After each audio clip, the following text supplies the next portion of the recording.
সে সময় নিয়ম বহির্ভূতভাবে তাকে এই সুবিধা দেয়া হয়েছে বলে অভিযোগ উঠেছিল। গত সরকারের আমলে এমন কোনো সুবিধা নেই যা তিনি গ্রহণ করেননি।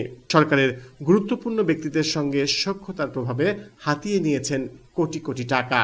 এমন একজন লোক মঞ্চে উঠে যাওয়ায় ভবিষ্যতে আরও সতর্ক থাকার বার্তা দিয়ে বৈষম্য বিরোধী আন্দোলনের নেতৃবৃন্দ, সমন্বয়কারী ও যোদ্ধাদের কাছে ক্ষমা চেয়েছেন মাহফুজ।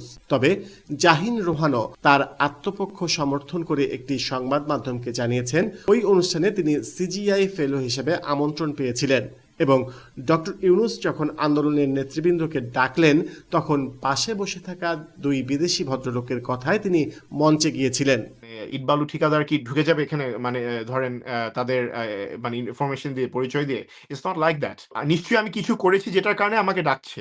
তিনি আরো বলেন, তার নানা একজন মুক্তিযোদ্ধা ছিলেন, তাই